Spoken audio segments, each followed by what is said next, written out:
Welcome to my KBGK info channel.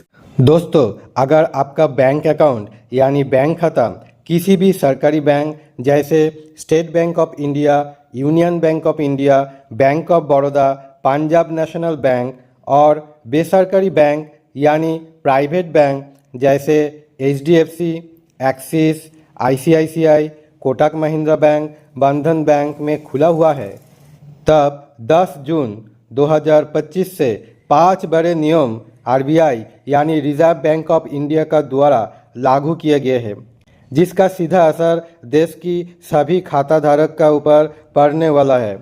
जी हाँ दोस्तों, आप बिल्कुल सही सुने।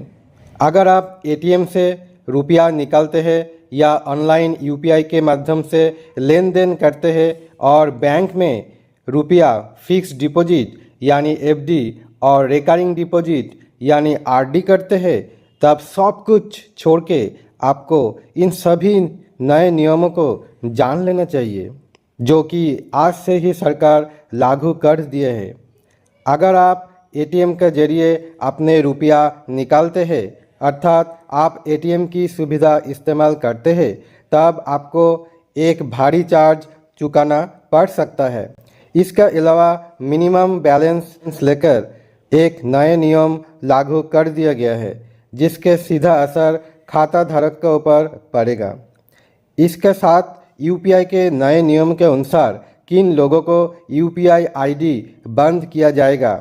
इसके साथ देश की सभी सीनियर सिटीजन को बैंकिंग सुविधा पहले से और ज़्यादा होने वाला है। दोस्तों, वीडियो को शुरू से अंत तक जरूर देखिएगा। अगर आप SBI का ग्राहक है और इस योजना का लाभ लेना चाहते हैं, तब आप कौन सा सिटी से बिलोंग करते हैं कमेंट सेक्शन में जाके ज़रूर कमेंट करिएगा। अगर आप चैनल पे नए हैं तब कृपया करके वीडियो को लाइक और चैनल को सब्सक्राइब जरूर करिए, क्योंकि आगे भी आपको इसी प्रकार का महत्वपूर्ण अपडेट मिलते रहे। और कमेंट सेक्शन में आप जरूर कमेंट करके बताइए आपका खाता किस बैंक में है।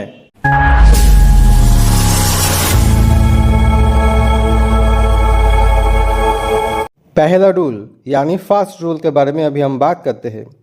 दोस्तों, सबसे पहले नियम UPI को लेकर आया है। UPI का फुल फॉर्म आप सभी को पता होगा। अगर नहीं पता है तब हम आपको बता देता हूँ। यूनिफाइड पेमेंट्स इंटरफेस, यह है UPI का फुल फॉर्म। UPI आपको एक ही मोबाइल एप्लीकेशन के जरिए कोई बैंक अकाउंट मैनेज करने की सुविधा देता है, जिससे तुरंत रुपया ट्रांसफ़र और पेमेंट की सुविधा मिलती है। ये अनिवार्य रूप से एक डिजिटल वॉलेट का रूप में कार्य करता है, जिससे आप वर्चुअल पेमेंट एड्रेस जैसे एक अद्वितीय पहचान पत्र का उपयोग करके किसी भी दो पक्ष के बैंक अकाउंट के बीच रुपया भेज और प्राप्त कर सकते हैं। अगर आप फ़ोन से ऑनलाइन पेमेंट करते हैं जैसे गूगल पे, फ़ोनपे, पेटीएम और कोई दूसरा ऐप इस्तेमाल करते हैं, तो यह नियम आप पर लागू होगा। तो ये आप देख सकते हैं इस मामले के नहीं मिलेगी UPI सेवा। National payments corporation of India यानी NPCI के द्वारा 10 जून 2025 से नए नियम लागू किया जा रहा है, जिसका अनुसार यदि आप अपने मोबाइल नंबर को 90 दिनों से इस्तेमाल नहीं किए तो वो नंबर किसी और व्यक्ति को दिया जा सकता है। मतलब अगर आप अपने मोबाइल नंबर को 3 महीने और उससे भी ज़्यादा समय से रिचार्ज नहीं कराए और पहले आप उस नंबर से UPI के सेवा का इस्तेमाल करते थे, तो वो नंबर किसी और व्यक्ति को ट्रांसफ़र कर दिया जाएगा। जी हाँ दोस्तों, आप बिल्कुल सही सुने, जिसका मतलब है कि यदि आपने उसे पुराने मोबाइल नंबर से UPI लिंक किए हैं और वो नंबर बंद हो गए हैं, तो आप उसका इस्तेमाल UPI सेवाओं के लिए नहीं कर पाएंगे। अभी आपको पता चल गया है कि अगर आप UPI का सुविधा बिना रुके लेना चाहते हैं, तब आपको 3 महीना में एक बार मोबाइल रिचार्ज करना पड़ेगा। अभी सरकार का ये नियम आपको अच्छा लगा और नहीं लगा, कमेंट सेक्शन में जाके ज़रूर कमेंट करिएगा। सेकेंड रूल यानी दूसरा रूल के बारे में अभी हम बात करते हैं। दूसरा रूल है आपका न्यूनतम बैलेंस यानी मिनिमम बैलेंस को लेकर। बैंक खाता में मिनिमम बैलेंस के बारे में अभी हम बात करते हैं।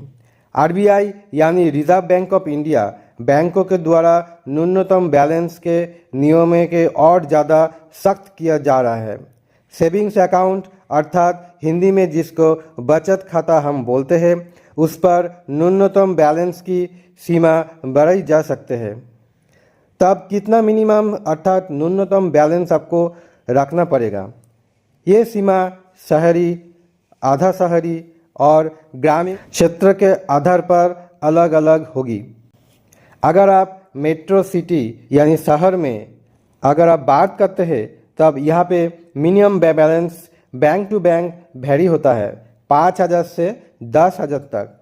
अगर आप यूनियन बैंक ऑफ इंडिया में मिनिमम बैलेंस की बात करें तो 1,000 रुपया आपका चेकबुक के साथ और 500 रुपया आपका बिना चेकबुक के साथ। अगर आप सेंट्रल बैंक ऑफ इंडिया के बारे में अगर बात करें तो आपको एवरेज क्वार्टरली बैलेंस आपको 2,000 रुपया रखना पड़ेगा। अगर आप प्राइवेट बैंक जैसे HDFC, ICICI जिसमें मिनिमम एवरेज बैलेंस मंथली आपको 10,000 रुपया रखना पड़ेगा। अभी हम बात करते हैं सेमी अर्बन यानी अर्ध शहरी के बारे में। यहाँ पे मिनिमम बैलेंस आपको 1,000 से 5,000 तक रुपया रखना पड़ेगा। यह बैंक टू बैंक वेरी करता है। पहले हम बात करते हैं यूनियन बैंक ऑफ इंडिया के बारे में। इसका एवरेज क्वार्टरली बैलेंस 500 रुपया रखना है।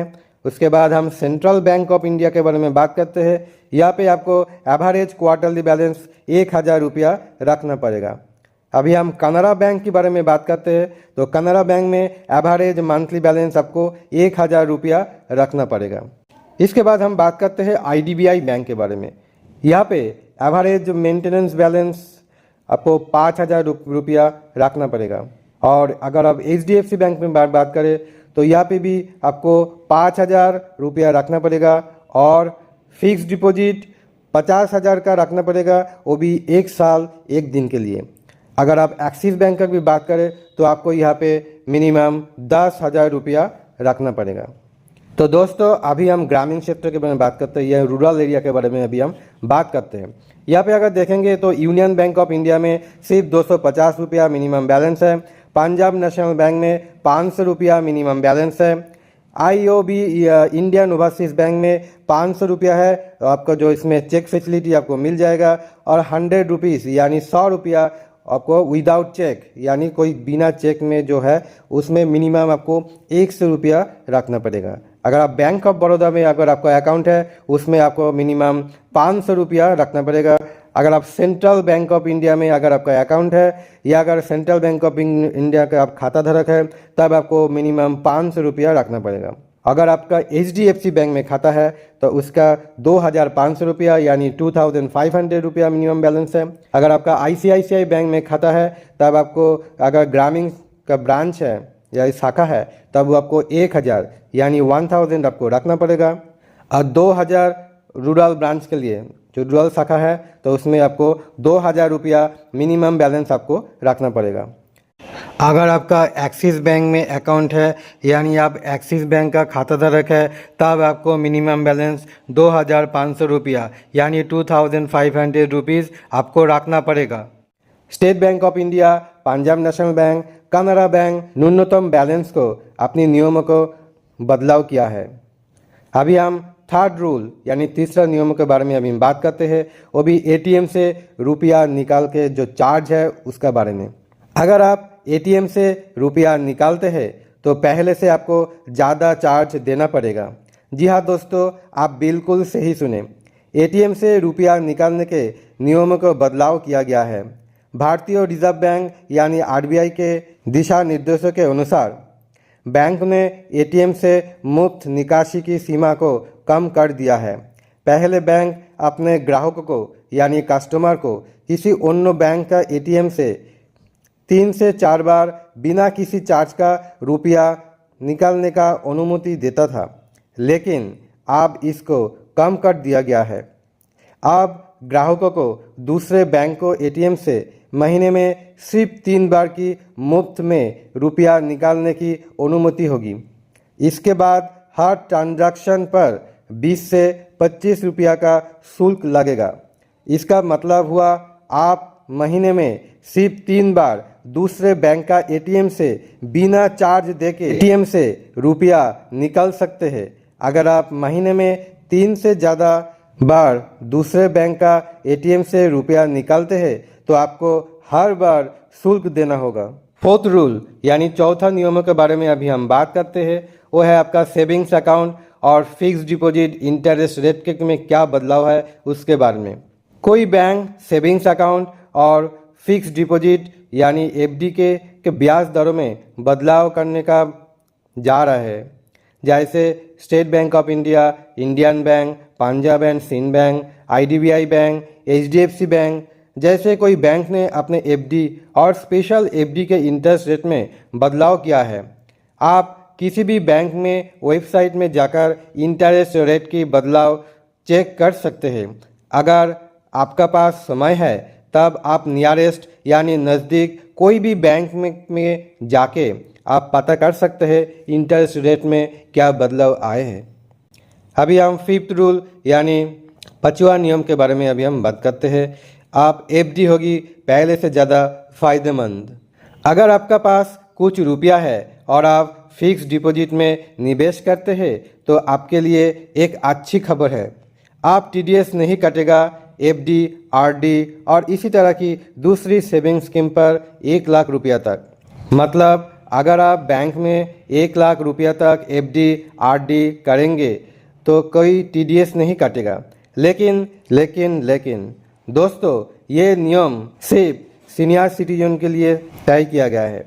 मतलब ये जो लिमिट है ये सिर्फ सीनियर सिटीजन के लिए है। पहले सीनियर सिटीजन को 50,000 रुपया तक कोई टीडीएस नहीं देना होता है। अभी ये लिमिट बढ़कर 50,000 से 1 लाख रुपया कर दिया गया है, जिससे सीनियर सिटीजन को और भी ज़्यादा फायदे होंगे। आशा करता हूँ आज का वीडियो आप लोगों को काफी पसंद आया होगा। वीडियो पसंद आए तो वीडियो को लाइक जरूर कर दीजिए। और दोस्तों अगर आप केबीजी के इन्फो चैनल में पहली बार विजिट करें तो चैनल को सब्सक्राइब जरूर कर दीजिएगा। बेल आइकॉन प्रेस करके सिलेक्ट ऑल करिए ताकि ऐसे इंटरेस्टिंग एंड नॉलेजेबल वीडियो का नोटिफिकेशन सबसे पहले आपको मिले। दोस्तों आप इस वीडियो आप दोस्त लोगों के साथ शेयर करिए। सोशल मीडिया यानी Facebook, WhatsApp, Instagram, Telegram, Twitter, LinkedIn जितना सोशल मीडिया है उतना आप शेयर करना बिल्कुल मत भूलिएगा, क्योंकि इस वीडियो सबको आप शेयर करेंगे तो सबका जानकारी प्राप्त होना बेहद ही जरूरी है। तो दोस्तों आज के लिए इतना ही। फिर मिलते हैं अगले इंटरेस्टिंग एंड नॉलेजेबल वीडियो लेके। तब तक के लिए जय हिंद, वंदे मातरम, भारत माता की जय।